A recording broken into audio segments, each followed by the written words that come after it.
Subway has teamed up with Live Nation to bring you great food and great music for a great value. Right now, buy a Subway $5 footlong and get a Live Nation concert ticket for $5 to participating Live Nation shows like Nickelback, The Fray, and Crew Fest 2. Ticket price does not include fees. See store for details. Subway. Eat fresh. Eat fresh. The BS Report is a free-flowing conversation that occasionally touches on mature subjects. First of all, this is the BS Report with Bill Simmons. It might be cool, I don't know. And if it's not, I don't care. The BS Report with Bill Simmons. Bill Simmons works for ESPN. He's also named the sports guy, and he writes a comical sports column. He must be a popular dude. The BS Report. It's got a real dirty sound, like a rusty steak knife cutting through a well-aged steak. Now. Here's Bill Simmons. Welcome to the BS Report. I came to a realization the other day. I need more Canadians on the show. I haven't had enough Canadian guests, so who better than two-time MVP Steve Nash? What's happening? How you doing? You're on the Subway Fresh Take Hotline. I forgot to mention that. Oh, that's good. I was waiting for that. You're coming off your dramatic debut in Entourage on Sunday night. What kind of offers have been pouring in for you? Movies, TV, all kinds of stuff? You know what? It's strange. I don't know if you know I have a production company. And, I do know that. We, my cousin and I are partners in it. We wrote and shot some virals for Vitamin Water and Nike, and we're directing a doc for your network, ESPN, which will air in April. So we're doing lots of stuff, and it's fun. I never really wanted to be in front of the camera. Ironic as that seems, considering we play basketball on TV every day. But it's, for some reason, people have been asking if I do a little more. So I did Letterman and Entourage and a few different kind of more comedic pieces, and people are like digging it. So maybe I don't know. I don't understand why, but I may do a little bit more. But right now, nothing major coming in. You're turning into the new Shaq. The Canadian Shaq. The Canadian Shaq. A little, I don't know, I would say we're a little bit different. I don't know, what do you think?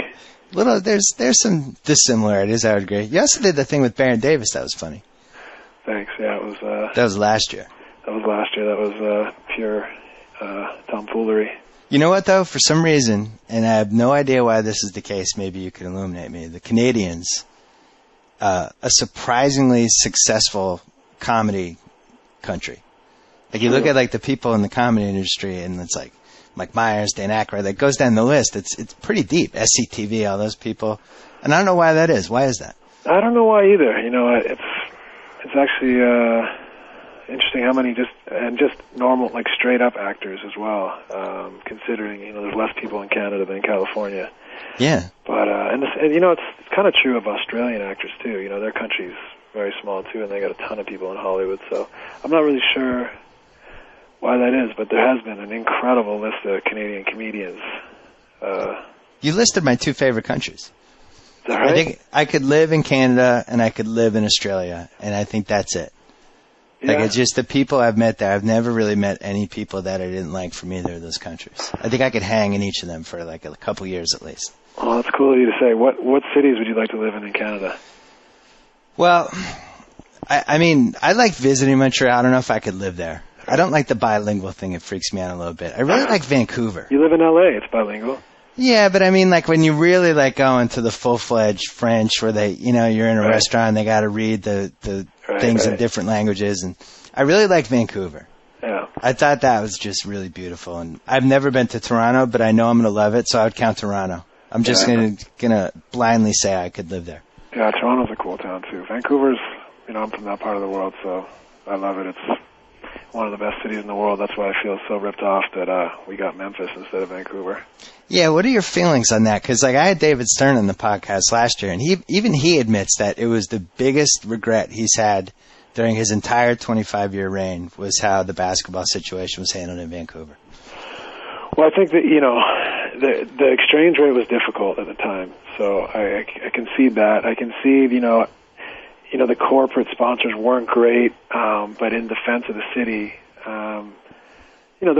we had one general manager the entire existence of that team, and it wasn't a successful run. And the city or the corporates or ticket holders, they never really got a chance to, support their team. I mean, I think the fans did a great job supporting their team, considering they never won any games. But right, it would have been nice for the city and everyone to have a chance at least another general manager. So I thought it was too bad that the rug got pulled out from under him so quick. I mean, all the players. I mean, I know there were some players who said they wouldn't go play there, but generally every player in the league loved to go and visit there. So, I think everyone feels disappointed that it wasn't given necessarily a fair shake.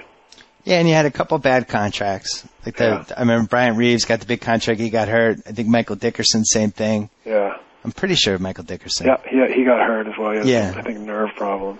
Yeah, and then the Steve Francis thing, obviously that didn't help. Couple bad trades. The Otis Thorpe trade was a killer because they gave away their number one and turned out to be LeBron down the road. But it seemed like nothing went right. At the same time, as you said, and I have friends who are play-by-play guys or media guys, and everybody say Vancouver was like a top 3 spot.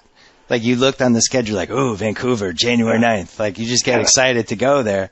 It's hard for me to believe that in a 30-team league that we couldn't have a team there.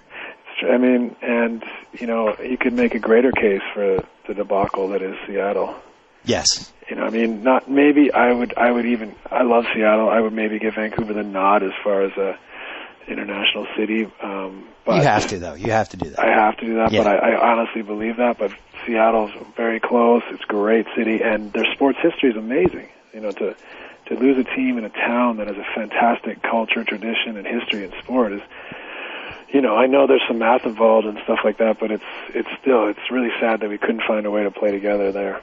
Yeah, and the team that took Seattle, who I refuse to name, the city that took Seattle, who I refuse to name, it's not like they didn't deserve a team. I just think that you take a team that was clearly succeeding for a long, long time, and also I had this whole theory: if you win the championship, your team can't move. It should be like permanent immunity. It's just kind of sad to think that the 1979 champs are not in the city where they won the title. Yeah, no, it is, and just everything. All the sports have been. I feel like all the teams they've had there have just been unbelievably supported. Yeah. We've had Final Fours there. It's just a great sports town. So in a number of ways, not only the fact they won a championship and had a loud and boisterous arena for the better part of their history, it's incredible that we couldn't find a way to make it work. Well, I bet the Phoenix fans are glad that Vancouver no longer has its NBA team, because I have a feeling that you probably would have signed there when your free agency was coming up. I just see you as the kind of guy who would have said, you know what, I'm finishing my career in Vancouver.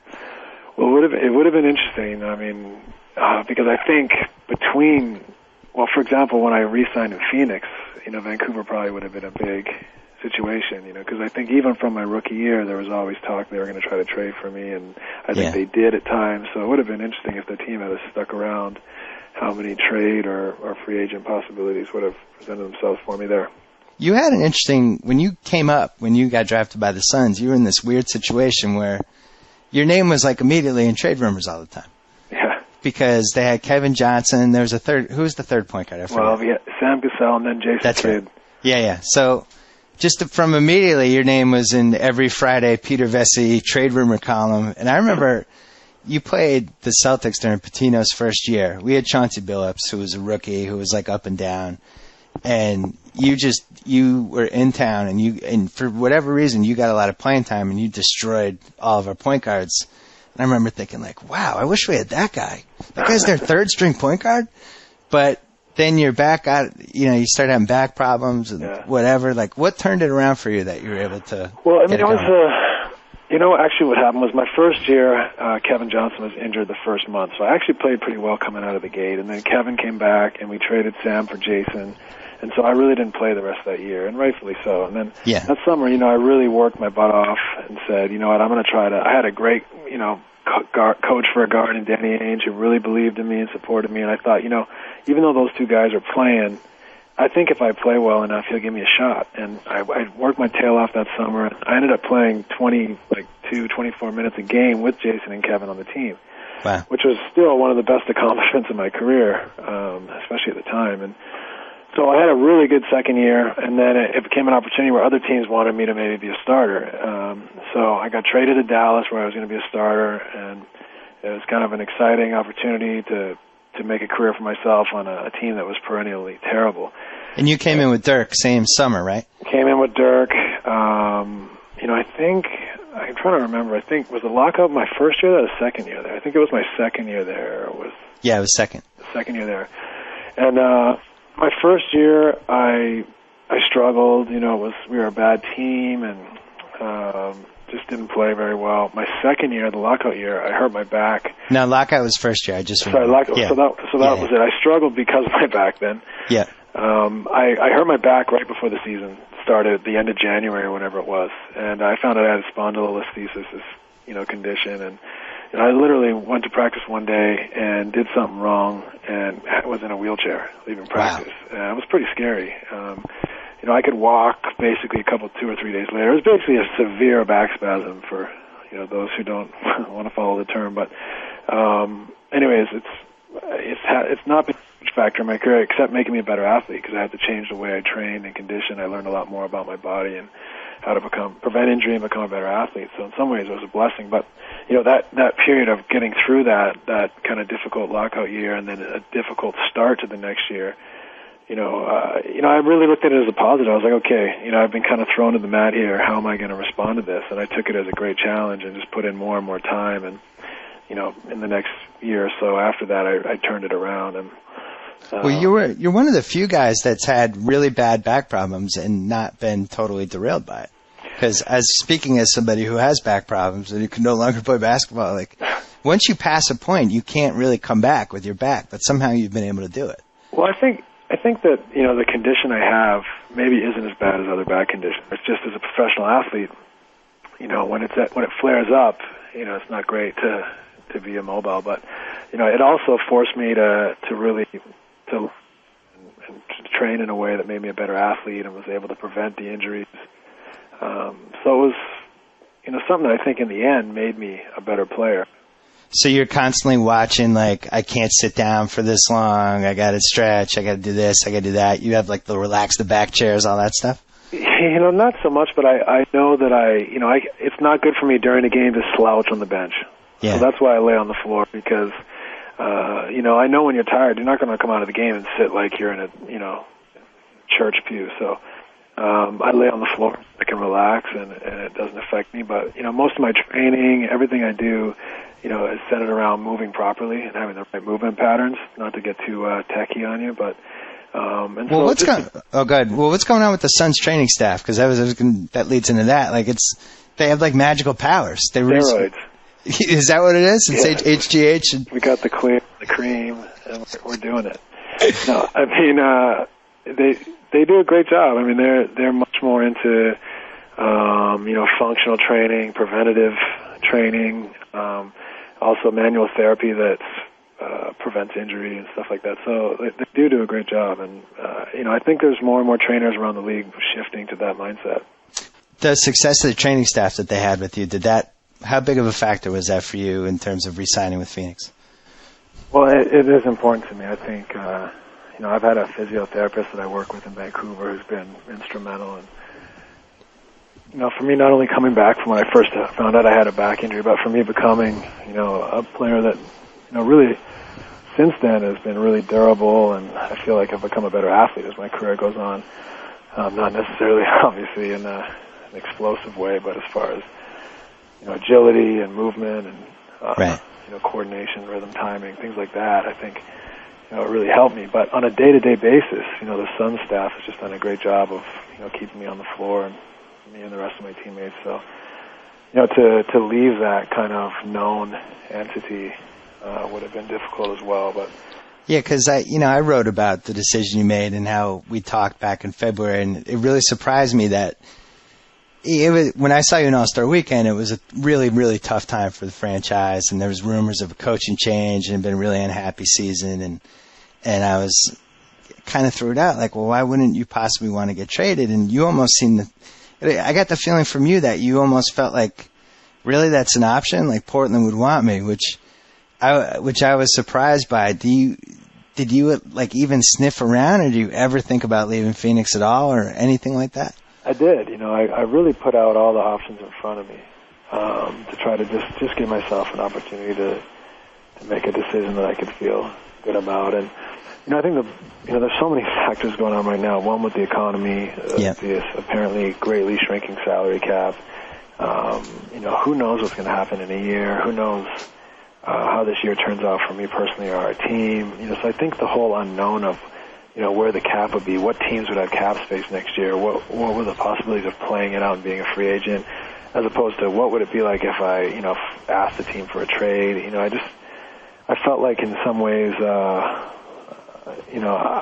I didn't want to go that route to ask my team for a trade. I felt like, the fans have been great here, and I've had a great time playing here for this organization, and I wanted to kind of, stay committed to the team and the franchise. And, I know, there's another school of thought could be like, well, wouldn't you want to play, fight for a championship? And, I'm not saying that our team, who knows what happens with development or trades, that we couldn't get ourselves in a position to be a contender, but it's also pretty fleeting, I think, to just try to follow a championship. Anything can happen. Someone can get hurt, or the chemistry, as we've seen on some of these teams that have piled up all-stars, cannot work. So only one team wins it, and I think there's a lot of luck involved. And to sit on the outside and just pick that team, and if that team needs you or you fit well on that team, I just felt like there was too much uncertainty, and there was a lot of things to feel good about and happy about here in Phoenix that I can continue to build on.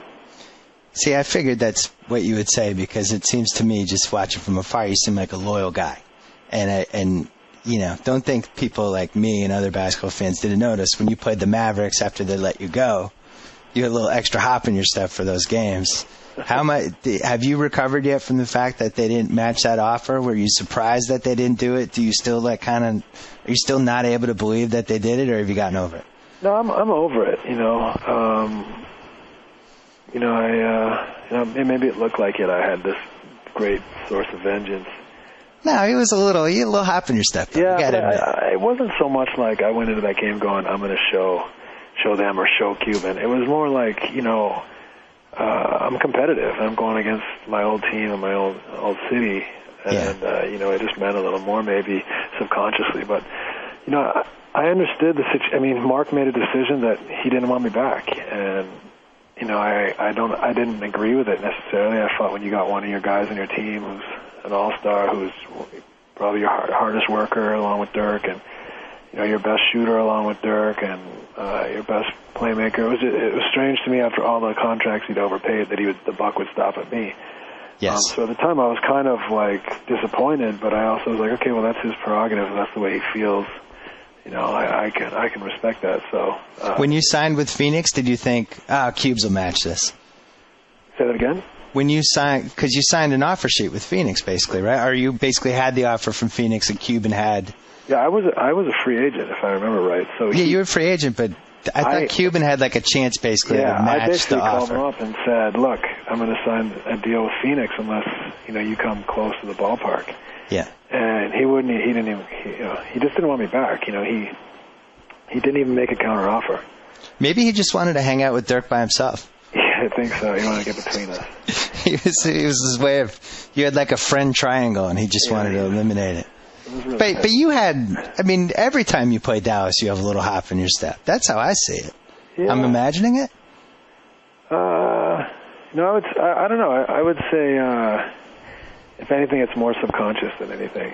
Yeah. I don't really, I'm not on the bus going over there like I got to give it to these guys today or anything. I just, I think there's probably still feelings there, especially when we play in Dallas. It was a really impressional and impactful part of my career. I played 6 years where we went from being one of the worst teams in the league to the conference finals. Yeah. And it was a great run, and I thought I would be there forever. Yeah. Well, when you went to Phoenix and you obviously had a little bit of a leap since you won the MVP, how much of it was the new rules? How much of it was the training staff? And how much of it was kind of showing Dallas that they made a mistake letting you go? What would you rank those three factors? Well, I think there's, it would be probably wrong to say any of those things weren't a factor, but I would say still by far the biggest factor was two-part. One, the Dallas didn't want me back. I wanted to prove myself. But I think even more so, even before the Dallas decision, I'd already made a plan that summer, to have a great summer and have the best year of my career the next year because we had such an unsuccessful season. Yeah.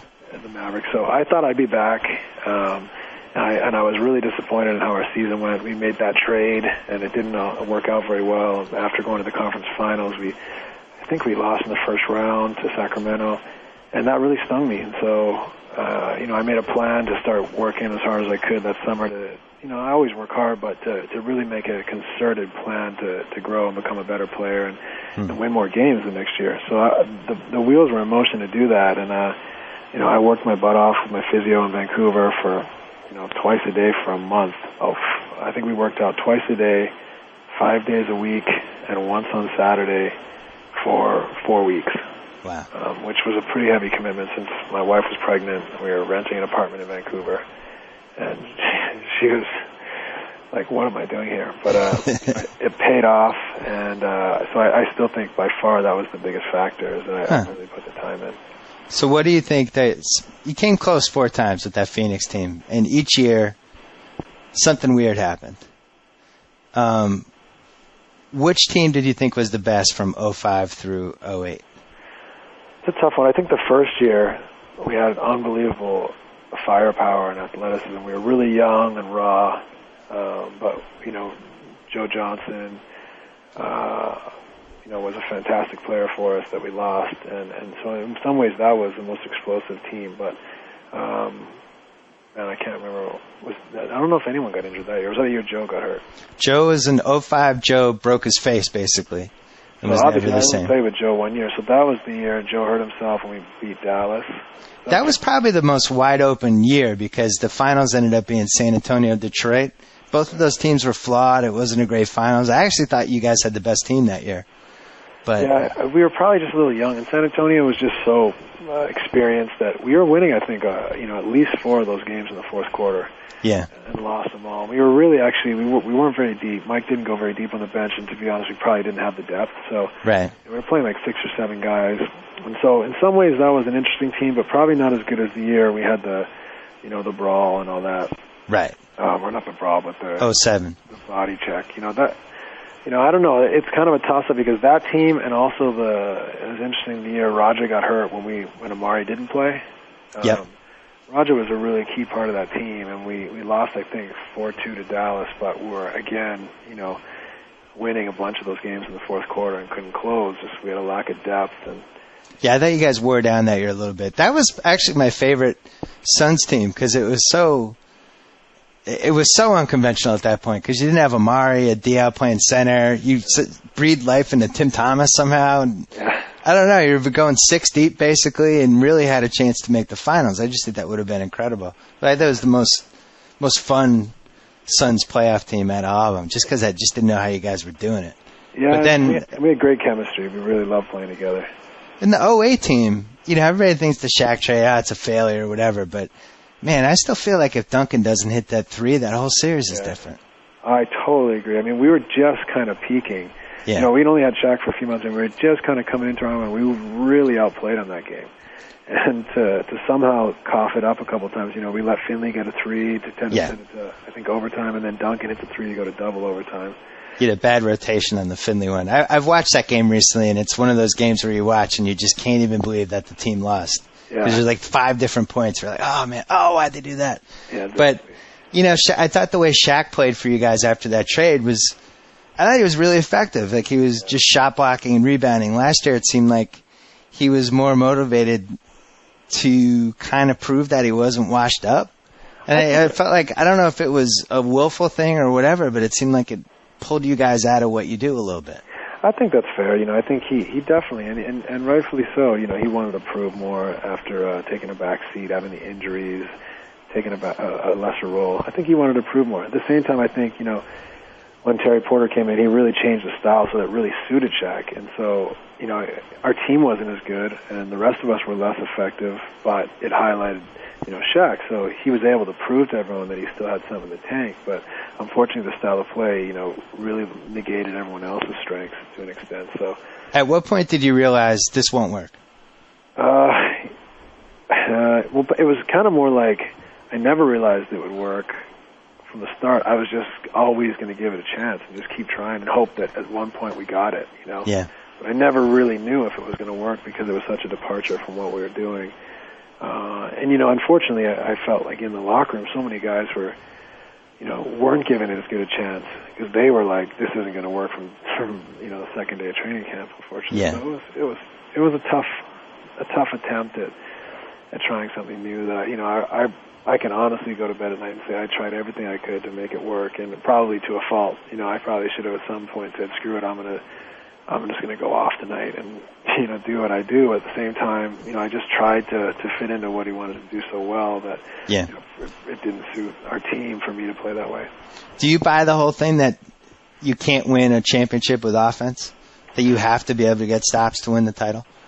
I really believe that that's a great rule to live by. At the same time, that team, the year we lost to San Antonio after Boris and Amari were suspended, I think that's a team that wins on offense. I think you're right. I also think the 05 team could have done it. Yeah, absolutely. I think we could have as well. That team, you got to take into consideration we weren't deep and we didn't have the experience. But that team where we had the suspensions, that team was playing at a really high level. And, we weren't awful defensively, but we were an offensive team. And we could get stops when we needed to, but we weren't going to, play the whole game flawlessly defensively, So, well, oh, good. I was just going to say, I think we could have easily proved everyone wrong, but we didn't. So I can't even really say it, but I think it's fun. Yeah, man, it was really fluky though. And then you look at like some of the personnel moves that happened that were strictly financial. Yeah. You could add Rajon Rondo backing you up the last could have had 3 years. It's got to drive you crazy. Well, it's been frustrating because we could have had a bunch of guys. I don't know if some of them are all true, but I think even Luol Deng and Rondo and. Well, no, some of it's documented. You sold the 7th pick in 2004 where you could add Luol Deng or Andre Iguodala. Exactly. So, yeah, it's tough. I'm not exactly. They're on the tip of my tongue, but, there you have it. It's frustrating for us, but at the same time, when someone buys a team, it's their prerogative how to run it. And, the financial model isn't like some of these teams where they'll do whatever it takes, irrespective of the cap. It's just not that way. You look at some of the teams loading up this summer, and we were unloading. So it's just the way it is, and we just got to try to find a way to embrace each other and just maximize what we have and not worry about where everyone else is.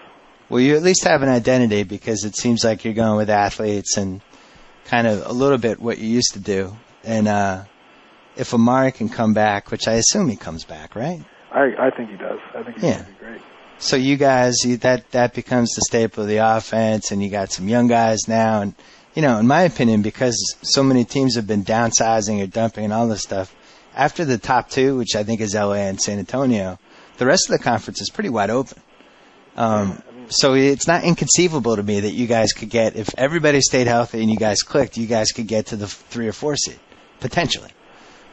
Yeah, I see it that way, but I'm sure and I'm happy that a lot of people probably don't. But you're right. There's going to be 3 or 4 top teams, and everyone else is pretty close. I think it was pretty close last year. I don't know what Denver's record was, but I don't know how far other than Denver, kind of 2 or 3 through 9 were. So right. I think you're going to see similar this year. There's so much depth in the West. It's going to be interesting to see if we can, get ahead of the game early and keep it up.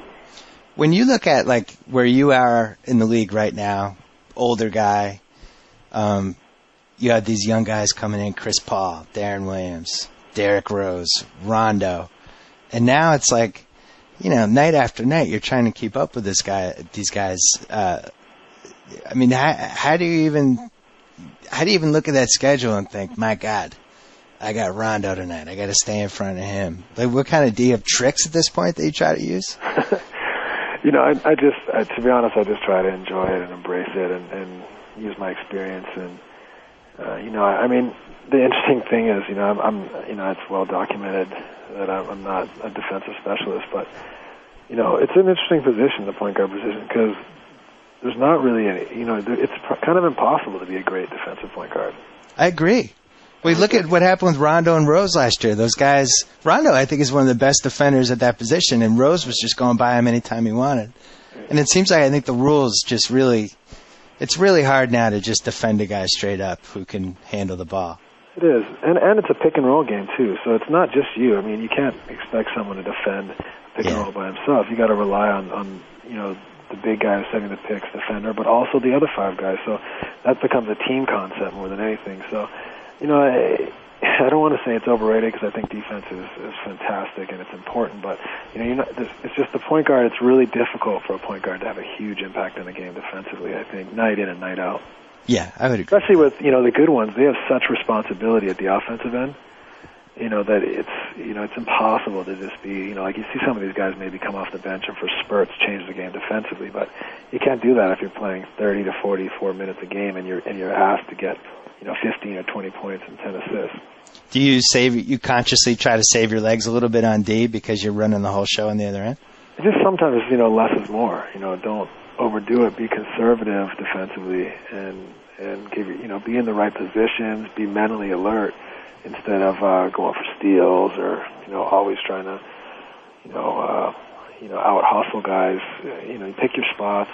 Because it's such a long season and a long time, if you're mentally alert the whole time, and it allows you, I think, to not overextend yourself physically, so you can make plays, down the stretch at both ends of the floor. Whereas, if you burn yourself out, you have a hard time making a play at defensive end, not alone the offensive end. Well, you never had that shot blocker behind you, and it's funny, like when you talk about, well, this guy's not good on defense and this guy stinks, and Magic always had Kareem at least kind of hanging around the rim until he got older, but Magic wasn't really stopping anybody either. So I think so much of it depends on who's behind you. Tony Parker's got Duncan behind him.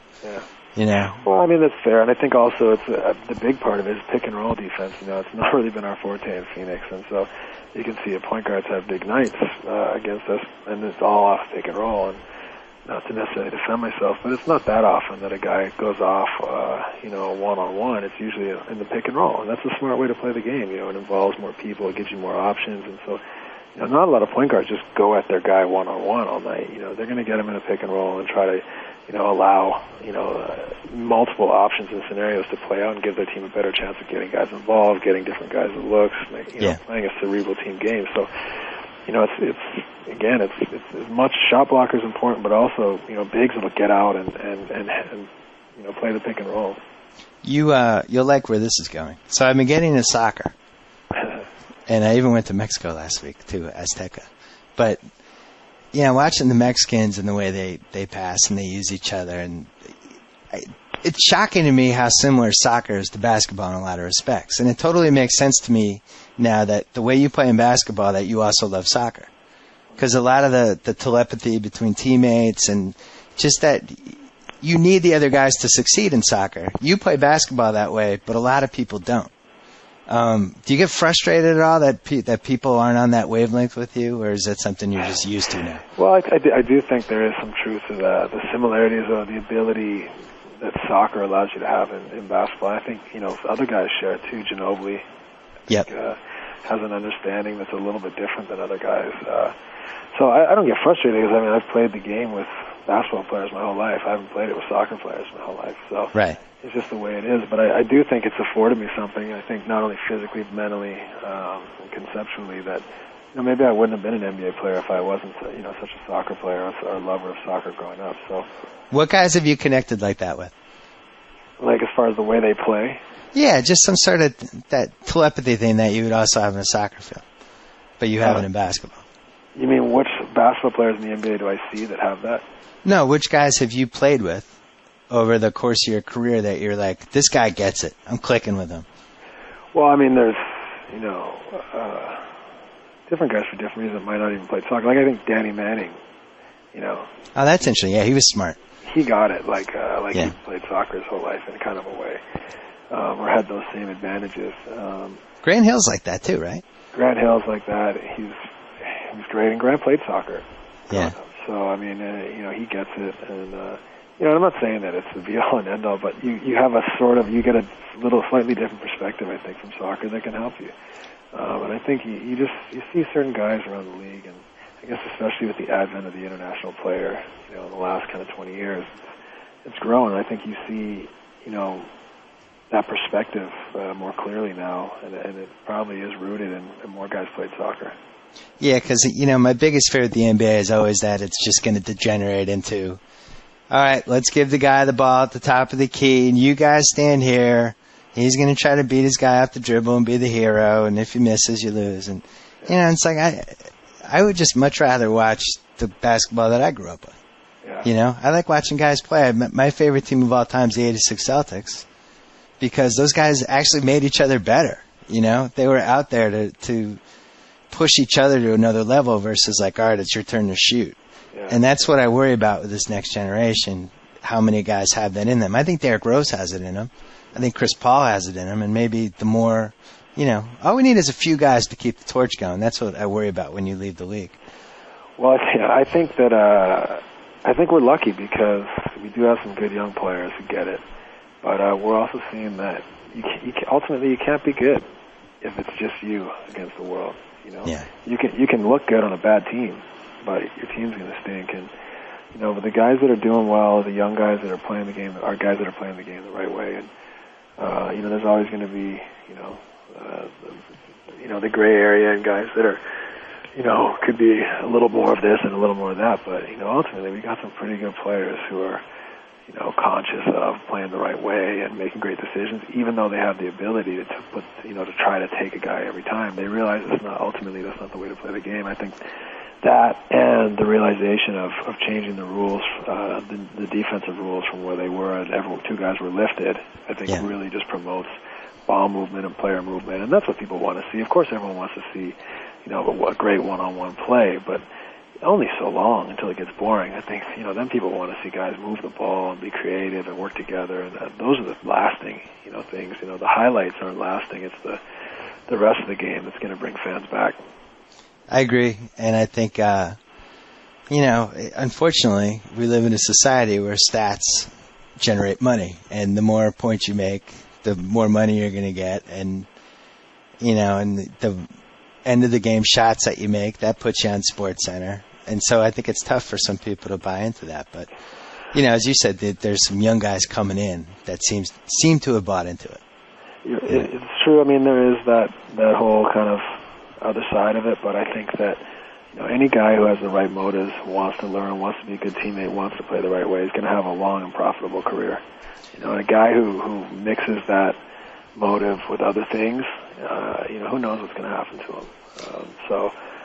They may not fulfill their potential. I can tell you one thing, that if that's their number one motive, they're probably not going to be as successful and win as many games as if they, were somebody that were like, okay, I'm going to sacrifice for my teammates, I'm going to play the right way.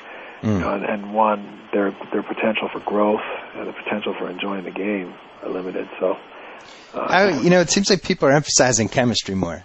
We got to be happy. We can't have that guy. He's a bad guy. We don't want to have these two guys together that might not get along. You've been on teams that had great chemistry and bad chemistry. Can you actually make the finals with bad chemistry? I don't think you can. I think in the old days you probably could. Like, I know that, the Celtics probably had some guys back in '86 who didn't like each other. But yes, they could give it up and play the game the right way because they had the fundamentals. I'm not sure if we all have the fundamentals and the understanding of how the game's played anymore to have bad chemistry and still get there. You got to overcome that lack of necessarily, the years and years of the negative aspects of AAU ball. And with Amara Stoudemire, who you've now played with for 6 years, do you see him ever totally fulfilling his potential? How much hope do you have for him? Well, I don't know. I mean, he's got so much potential, it might be impossible to fulfill it. So I don't know if he can fulfill his potential. What I do know is that given the background and the challenges he's had, he's done an amazing job of having the career he's had and getting to where he is, in life. He's a all-star, multiple times over. He's made tons of money. He's a very good dad of 3 kids, and those are amazing success stories considering how much how many challenges he faced growing up. So as a basketball player, he's not reached his potential, and his potential is unlimited. He may never reach it, but he's done a pretty good job thus far, and he still can make big gains. So I'm not ready to necessarily judge him on that because of how far he's come, and I'm also, not saying that he won't. He could still get there. That's interesting because, you're part of 30 for 30, our big series that we're doing for ESPN. One of the documentaries about Allen Iverson, done by Steve James, and a big part of it is about, exactly how much Iverson overcame just to even make it to college, just to, stay alive. And I think a lot of times we don't factor that in when, Amari Stoudemire does something weird and we're like, wow, what's wrong with Amari Stoudemire? That guy's... Then you forget, some of these guys have really come from bad lives, and I don't know. Maybe we don't give them enough grain of salt sometimes. I don't know. There's so many guys that have, didn't have two parents carpooling them to soccer every Saturday and back. Right. I don't know. It's difficult to judge what role that plays in someone's life, but I know, considering I had two great parents and lived in a pretty ideal community, that I can't imagine how difficult. I can't judge. I can't walk, a mile in their shoes. So it's hard for me to be critical of someone like Amari, who's accomplished so much in the face of adversity. So you're right, and I look forward to Steve James's doc on Allen. I met him actually recently. We both support the Ghetto Film School in the Bronx. We're at their benefit, and it was fun to meet him. Hoop Dreams was amazing. Yeah, it looks, this Iverson thing we have high hopes for. How's your Terry Fox thing coming? It's coming along well. It's making a film is no small feat. So no, it's not easy. It's been a lot of work, but I knew that going in, and it's been a lot of fun work. And my cousin and I are directing it together. We're partners in our production company, and I have to say, conceptually, we've built a story together, how we want to tell it. But he's gotten his hands a little dirtier than me because of my day job. But it's been a lot of fun and rewarding, and we think it's going to be a great piece when it's done. Can you explain in 30 seconds to our listeners who Terry Fox was? No, but I'll give it a shot. He's in 78, 79, an 18-year-old high school freshman JV basketball player had a really bad knee. Guy in Vancouver named Terry Fox. He went to the doctor, and the doctor told him, "You got to come back in 5 days. I'm going to amputate your leg 6 inches above the knee." So he went through chemo. He was in a wheelchair. He got a prosthetic. In 1980, prosthetics were like a broomstick with a spring. And he went to the track and said, "I want to learn to run." And he probably fell down about 50 times around 400 meters the first day, but kept running, and he built up, and he started running long distances. And he finally told people around him that he wanted to run across Canada for cancer research. So to cut to the chase, he ran 143 marathons in a row. Every day, a marathon. Out of 146 days, got himself to from St. John's, Newfoundland, to the end of Ontario, the western end. And the end of the marathon that day, he had a golf ball lemon-sized tumor in each lung. And 8 months later, he passed away. But not before, really becoming, Canada's greatest figure. Canadians, really, we still preach and admire this guy and his story. So it's a great story that I think Americans either don't know or forgot about. And I think people will really, really admire this guy when we tell the story on ESPN. Yeah, we're excited about it. And I think people maybe have a vague, oh yeah, that guy in the early 80s in Canada with the one leg, but they don't remember the story or what the details were, any of it, or the fact that, as you said, 143 days in a row. Yeah. And this is like the number one story in Canada day after day after day, is that this guy, after a while, that this guy's doing this. I think I got a chance to pitch ESPN on the project, and I think that a big part of them, going for it was, I told them that I woke up every day as a 6-year-old that summer and turned on the TV to find out where Terry was. Yeah. To watch him run across our country. You couldn't think of something probably more boring to do, but we were riveted and we were glued to it because he was such an inspirational figure, and he was so selfless and humble and uncompromising. He's just an incredible person. Had a huge impact. He's one of my heroes, and had a huge impact, I think, on why I have my own charitable foundation and the way I've lived my life as an athlete. Would you say that Terry Fox and the Wayne Gretzky trade, the two biggest moments of the 80s in Canada? I would say so. We've had a lot of unheralded moments, but in the press, those are about as big as it gets. I'm trying to think if Bryan Adams did anything big enough to crack that list, probably. Not. Yeah, no, he probably would have to do more stuff like George Michael if he wanted to. Yeah. He didn't. So when do you think it's going to be ready? I think it's got to be submitted, ready to go, the end of January, start of February. But hopefully, well, if you have any experience with those sort of things, they always come down in the last minute. But you know, we should have a rough done in October, and then just creep our way towards the deadline and tying it all up. You're not going to be like sitting on the Suns bench editing this thing during like timeouts, are you? No, I'm not. I can't do it all. But my cousin's going to be, overseeing the edit, and I'll obviously get, big chunks sent to me, and I'll be just going through them, and we'll just be making notes. But it's the great thing about playing in the NBA. You're stuck on a plane where you can do nothing else, especially when you play in Phoenix for hours upon hours at a time. Yeah, it's true. Last thing, do you want to exult at all about Spurs beating Liverpool last weekend or no? I mean, it was sweet, wasn't it? I watched it. You'd be proud of me. It was. Now, someone forwarded me an article you wrote a few years ago about you were going to take Tottenham as your team. Is that? I did. I picked them, and then we just had a kid, and I was working on a book, and I didn't want to throw myself into it until I was fully ready. So this summer I'm ready. I've done all the research. I don't want to fully commit to Spurs yet, just because I want to make sure there's nobody else. Like I don't like somebody else's uniforms more or something like that. But I think I'm pretty much in at this point. Okay, good. I was definitely rooting for him. Definitely not a good year for our uniforms, so don't go on that. But no, I was I got to say, I was very disappointed by the uniforms. Yeah, so was I. But the club is a amazing, beautiful club. Always wants to play good soccer. It has a great charm about it. The fans are a massive fan base. So sleeping giant. So I got to say that one thing that bothers me is that I can't call them the Spurs. I have to say Spurs, and if you put the in there, everyone gets mad. Yeah, I mean, what you got to do is embrace that. That's part of the charm. So I know it's a habit you got to break, but it's like dating a girl who like her name. You want to say her name's Andrea, but no, it's Andrea, and like you got to constantly correct yourself. That's exactly what it's like. Now, when you finish basketball, there's been rumors that you might want to buy a little small chunk of Spurs. I had some meetings with them a few summers ago, and we talked about a potential partnership of some extent. But it's a massive club. I mean, I think the rumors are, I think it's pretty. I would say a safe bet that they wouldn't sell for under 400 million pounds.